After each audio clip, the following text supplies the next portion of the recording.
Nuevamente con ustedes, apreciados amigos y hermanos. Como siempre los saludamos en el nombre del Señor. Reciban el saludo de mi esposa, de mis hijos y los míos especialmente.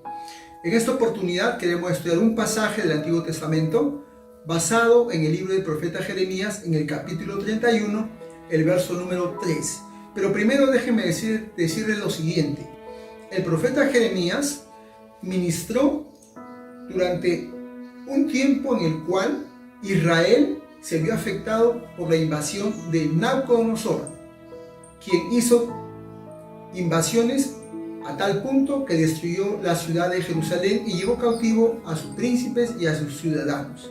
Los años más, especiales en el ministerio del profeta Jeremías fueron del año 605 al 586. Cuando usted lee su libro, tanto Jeremías o Lamentaciones, va a encontrar a un hombre que reclama a Dios, y le reclama a Dios con transparencia, con sinceridad, como debe ser siempre. Le reclama a Dios por la dureza del corazón de la gente con la que él tuvo que confrontarse al predicar la palabra de Dios. Es decir, la vida del mensajero de Dios no fue fácil.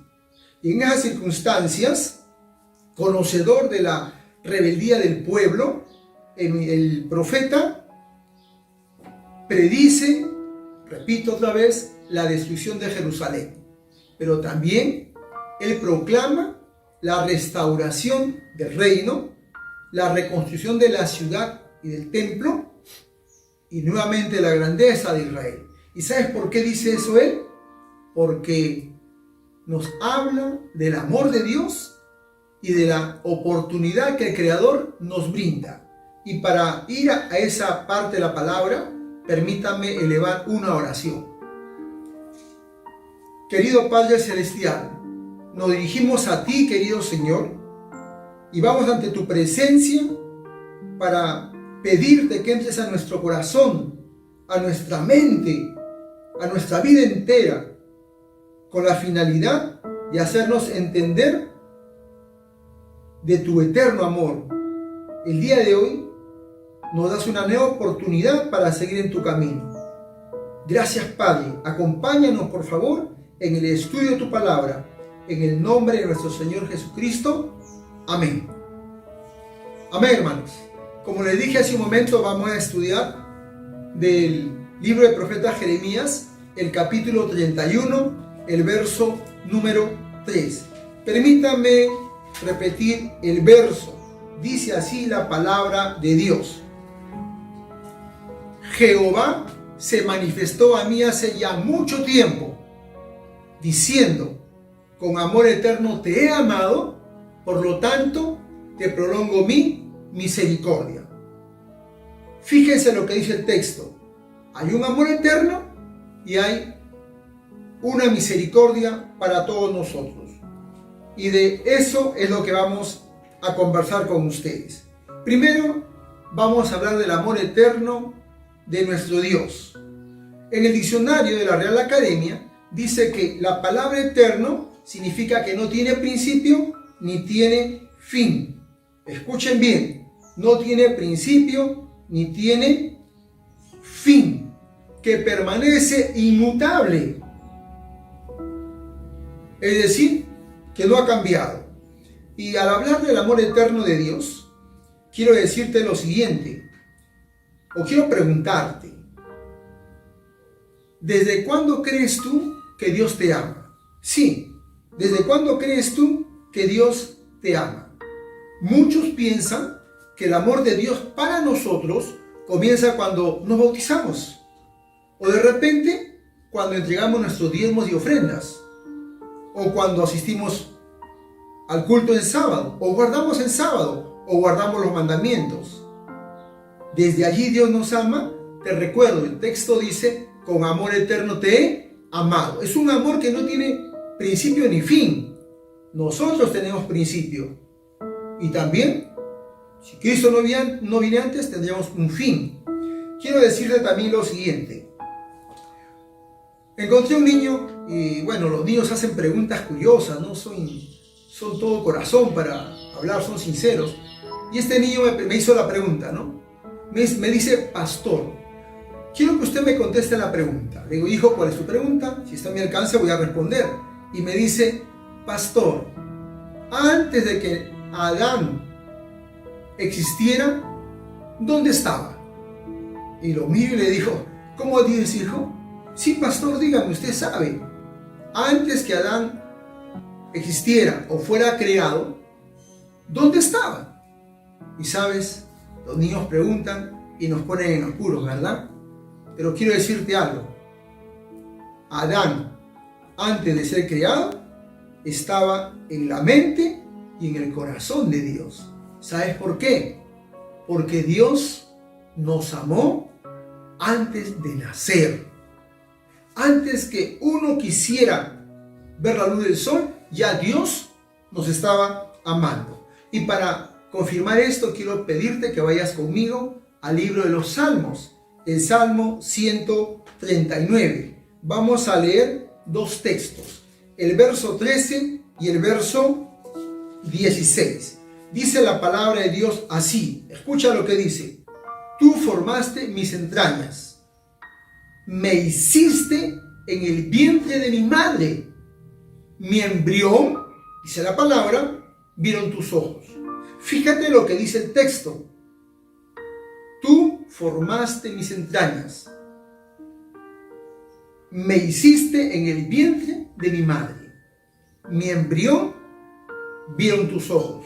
Es decir, que Dios te conocía a ti, me conocía a mí, te amaba a ti y amaba a todo el mundo antes que nuestros padres pensaran en conocerse. Mi amigo, mi amiga, mi hermano de la iglesia, a ti joven, a ti señorita, yo quiero decirte lo siguiente. Dios te ama antes que tú fueras bautizado. Dios te ama antes que guardaras el sábado. Aún antes del primer día que tú fuiste a la iglesia. ¿Sabes por qué? Porque antes que tú nacieras, Dios te tenía en su mente y en su corazón. Tú eres producto de su planificación, de su amor. Tú no eres cualquier cosa, eres producto del amor de Dios. Y sabes algo especial, en el Nuevo Testamento, en 1 de Juan capítulo 4, el verso número 8, el Señor dice lo siguiente. Claro, en la pluma de Juan, ¿verdad? Dice así, el que no ama, no ha conocido a Dios, porque Dios es amor. No es que Dios tenga amor, Dios es amor. ¿Y porque es amor? Te ama a ti, nos ama a todos nosotros. Quiero contarte la experiencia de una persona muy especial. Él nació el 4 de diciembre de 1982. Nació en Melbourne, Australia. Era un niño que desde nacimiento tuvo discapacidad. Nació sin las extremidades, sin brazos y sin piernas. Una criatura que fue detestable para mucha gente. Mucha gente se sorprendía de verlo. Pero ¿sabes una cosa? A pesar que las ecografías decían que esta criatura iba a ser anormal, entre comillas, su madre y su padre lo amaron. Eran un hombre y una mujer temerosos de Dios. Y contra todo pronóstico, la criatura nació. Y ellos lo amaron, a pesar que no tuvo brazos ni piernas. Cuando tuvo 8 años, esa criatura quiso quitarse la vida, porque la gente lo menospreciaba. En la escuela lo miraban como si fuera un ser raro y extraño. Pero el amor de sus padres estuvo allí. Lo animaban, lo fortalecían y le daban el amor que una criatura necesita y desea tener. ¿Sabes? Hoy día esa persona es un gran predicador cristiano, es un escritor y un motivador internacional. Tú sabes su nombre, es Nick Vujicic. Mi padre me contó cómo se acercó a mi madre mientras yo nacía, y cuando vio mi hombro se puso pálido. No quería siquiera que mi madre me viera, porque ya se había dado cuenta de que no tenía brazo derecho. Mi padre tuvo que abandonar el cuarto. No podía creer lo que había visto. Cuando vino el doctor, mi padre le dijo: «Mi hijo no tiene brazo derecho». Y él le respondió: «No, su hijo no tiene ni brazos ni piernas». Inmediatamente se cayó al suelo, no lo podía creer, y nuestra propia comunidad se lamentaba diciendo cómo Dios habría permitido que aquel niño naciera de esa manera. Al principio mi madre no quería cogerme, ni amamantarme, ni ninguna de esas cosas. Se sintió realmente mal durante 4 meses. Le llevó tiempo creer que Dios no se había equivocado, que no se había olvidado ni de ellos ni de mí. Yo reté a Dios y le dije: «Señor, sé que soy un pecador y que nunca tendré paz hasta que estés en mi corazón, pero no dejaré que entres en él hasta que me respondas por qué. ¿Por qué me quitaste los brazos y las piernas? ¿Por qué no me diste lo que los demás tienen?». Y le dije: «No te serviré hasta que no me respondas». Quería que todo esto se acabara. Si Dios no me iba a quitar el dolor, ya lo haría yo por mí mismo. A los 8 años intenté ahogarme en la bañera bajo 4 pulgadas de agua. Les dije a mis padres que solo iba a relajarme un rato en la bañera y que me llevaran ahí. Y sí, di un par de vueltas a ver si podía hacerlo, y no pude. Lo que me impidió seguir adelante fue el amor de mis padres, porque los quería mucho. Y ellos mismos no habían hecho otra cosa que amarme. Y pensé en mi interior cómo sería si siguiera con eso. Imaginé mi funeral, e imaginé a mis padres. Y vi en ellos una gran culpabilidad por no haber podido hacer más. Y fue ahí donde me di cuenta de que da lo mismo estar completo por fuera si estás roto por dentro. Y me di cuenta de que Dios te puede sanar sin cambiar tu situación. No había nada que me diera más paz. Ni brazos ni piernas podrían darme paz por sí solas. Necesitaba saber la verdad de quién soy, por qué estoy aquí y a dónde iré cuando no esté aquí. Y no he encontrado esa verdad en ningún lugar más que en Jesucristo. Y en Jesús Nick encontró la fuerza para hacer lo que muchos pensaban que era imposible. Es muy difícil ser fuerte cuando la gente te dice que no eres lo suficientemente bueno, o cuando te dicen: «Vete, no queremos nada contigo», o «Nick, eres un don nadie, no puedes hacer esto ni esto otro». En la vida, si no conoces la verdad, no puedes ser libre, porque creerás que las mentiras son la verdad. Pero cuando leyendo la palabra de Dios te das cuenta de quién eres, entonces ya no soy un hombre sin brazos ni piernas, sino un hijo de Dios a quien le han sido perdonados sus pecados, embajador del Rey de Reyes y del Señor de Señores. Soy nada más y nada menos que un servidor del Dios Altísimo. Esto no es solo una cosa de Nick, de sus capacidades o de su poder para ser un vencedor. Yo no soy nada. No soy nada. Pero Dios vive en mí, y yo vivo en su fuerza, y aquello que ha vencido Jesús, yo también lo he vencido. Yo creo que si Dios no te da un milagro, tú ya eres el milagro de Dios para la salvación del otro. Y le doy gracias a Dios por no haber respondido a mi oración cuando a los 8 años le pedí que me diera brazos y piernas, porque por el hecho de no tener brazos y piernas, Dios se ha servido de mí por todo el mundo, y hasta ahora hemos visto aproximadamente, sin exagerar, unas 200.000 personas venir ante Jesús en estos 6 o 7 años. ¿Y qué preferirías? ¿Tener brazos y piernas aquí en la tierra? No. Sea cual sea su voluntad, prefiero no tener temporalmente brazos y piernas aquí en la tierra para poder conseguir a alguien más para Jesucristo y para poder pasar la eternidad con ellos. En los últimos 10 años, Nick ha compartido su historia en 24 países a más de 3 millones de personas, hablando por igual a miles de ellas en estadios abarrotados o solo a una persona, porque detrás del mensaje está el mismo corazón. Dios te ama. No se olvida de tu dolor ni de tu familia. Tal vez, mientras ves esta entrevista, comparas tu sufrimiento con el mío. En ello no hallarás esperanza. No hallarás esperanza en saber que alguien sufre más que tú. Ahí no está eso. La esperanza está en Dios, en nuestro Señor Jesucristo. La esperanza se encuentra en comparar tu sufrimiento con el infinito e incalculable amor de Dios.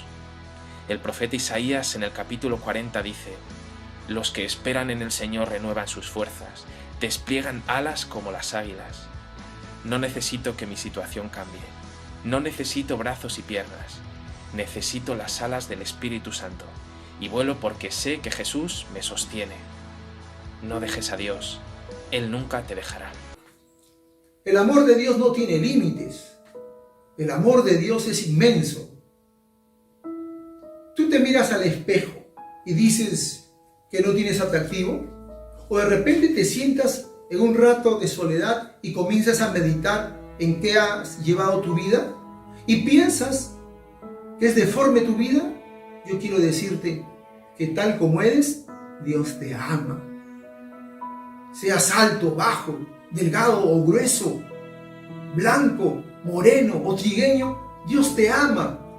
Porque dice el texto: mi embrión vieron tus ojos, tú formaste mis entrañas. Porque Dios te ama con amor eterno. Es un amor que no merecemos. Es un amor que sale del corazón de Dios.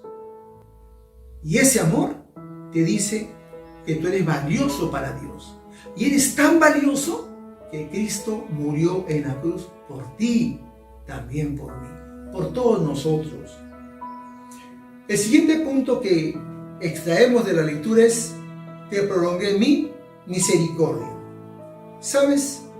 La palabra misericordia, según el diccionario, dice que es un atributo de Dios en cuya virtud Él perdona los pecados y la miseria de sus criaturas. Escucha bien, misericordia es el acto de perdonar de parte de Dios.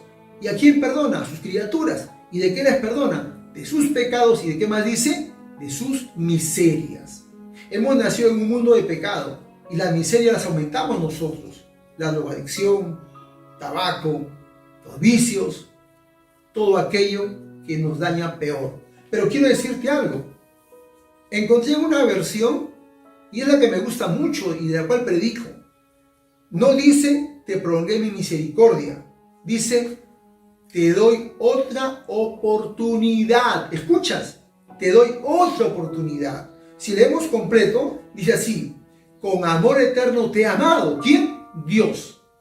Por lo tanto te doy otra oportunidad. Y te pregunto a ti que me estás viendo, ¿a quién se le da otra oportunidad? ¿Al que nunca falló o el que acaba de fallar?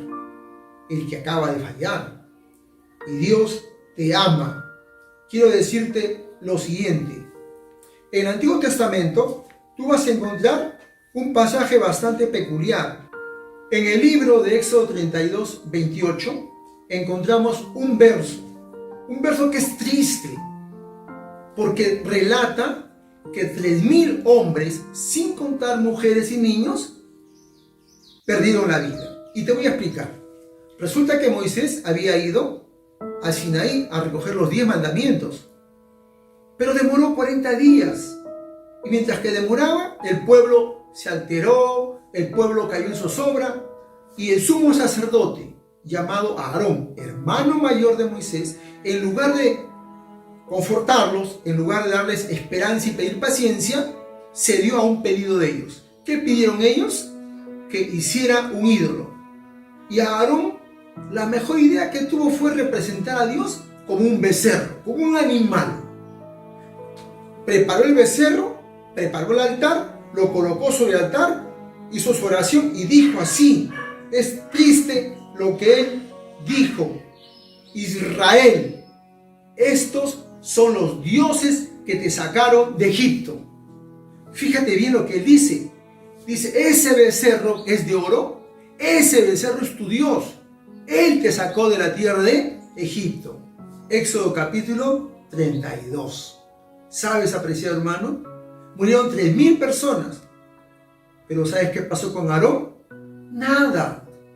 No pasó nada con Aarón. Pero un día Aarón estuvo caminando por el campamento y vio un par de niños jugando allí casi sin ropa, sucios. Se acercó y les dijo: niños, ¿qué hacen acá? ¿No tienen papá, mamá? Y uno de ellos le dice: no, señor, mi papá y mi mamá murieron cuando adoraron al becerro que Aarón hizo. Te pregunto, ¿cómo se sentiría Aarón en ese momento?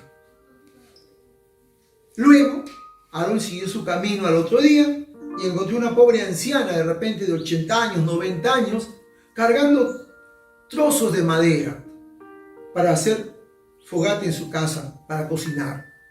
Y se le acerca y le dice: mujer, ¿no tienes hijos que te ayuden? Yo te voy a ayudar, pero ¿tus hijos dónde están? Y la mujer le dice: yo tuve 3 hijos que por adorar al becerro que levantó Aarón, perdieron la vida. Te pregunto, ¿te imaginas cómo se sentiría Aarón? Aunque a él no le pasó nada, Dios le dijo lo siguiente: Aarón, con amor eterno te he amado, por lo tanto te doy otra oportunidad. Y la oportunidad que le dio fue amplia, pero pasó el tiempo y en el libro de Números, el capítulo 12, ustedes pueden buscar, Números capítulo 12, verso 1 en adelante, dice así: María y Aarón hablaron contra Moisés y contra Dios. Se quejaron de Dios, se quejaron de Moisés, y de repente por ahí el pueblo grita: el Señor se ha presentado. Dios se presentó en la nube sobre el tabernáculo. Y de la carpa donde están conversando, donde María y Aarón, hermanos mayores de Moisés, estaban criticando el liderazgo de Moisés, salieron. Y dice la palabra, verso 5: entonces Jehová descendió en la columna de la nube y se puso a la puerta del tabernáculo y llamó a Aarón y a María, y salieron ambos.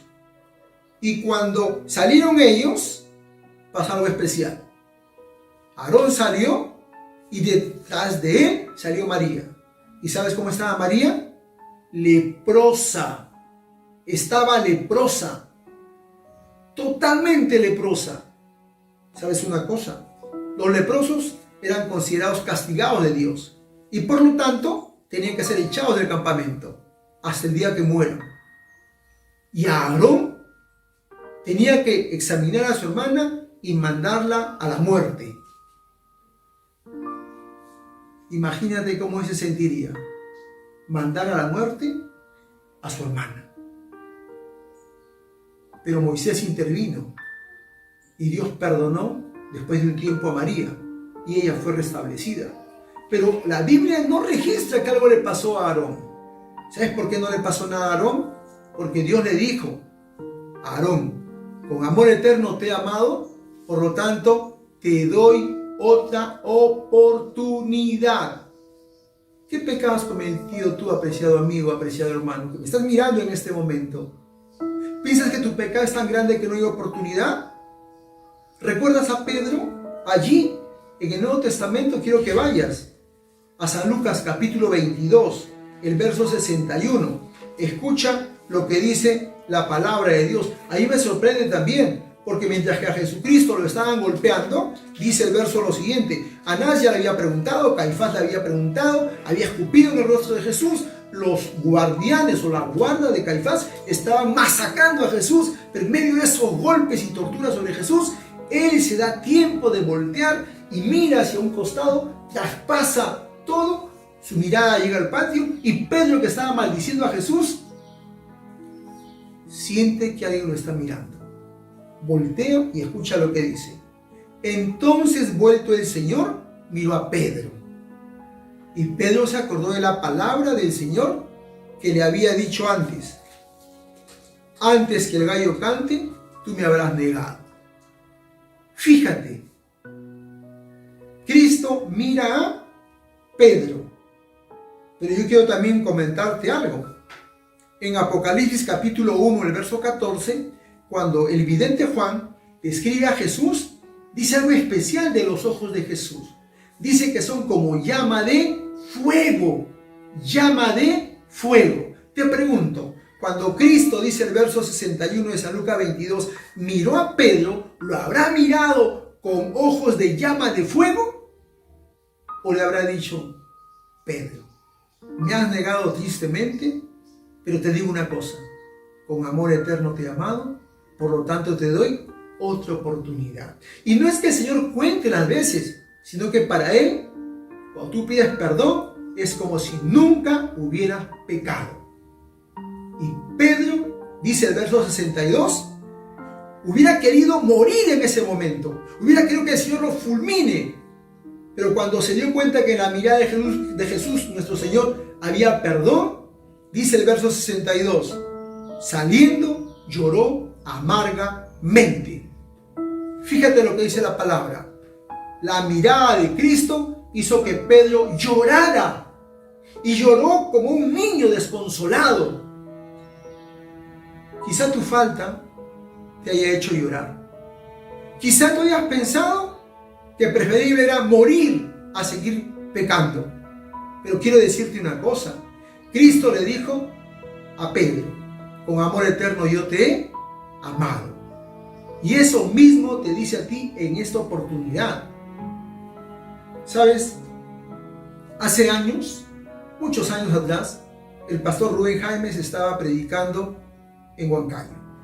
Habían contratado un local especial, había gente importante de la ciudad, y cuando el pastor está haciendo su llamado antes de terminar la predicación, entra un loco al salón.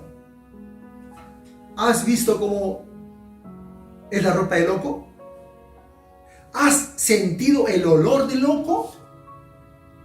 ¿Y tú te has imaginado un loco agresivo entrando a un salón? Toda la gente se fue. Los diáconos de la iglesia tuvieron que tomar al loco y sacarlo, pero se echó a perder la reunión. Ese día, en la tarde, una señora de la iglesia va al pastor y le pide que vaya a visitarla. Y el pastor fue antes de las 5 de la mañana. Él no entró a la sala, no entró al comedor, lo llevaron a la parte posterior de la casa. Y entre cartones, madera vieja, latas oxidadas, había un hombre tirado allí. Justamente el loco que había entrado a la conferencia. El loco abrazó al pastor y se puso a llorar. Y el pastor, no sabiendo qué hacer en el rato, se sorprendió porque el loco lo abrazó con fuerza y un loco con fornido.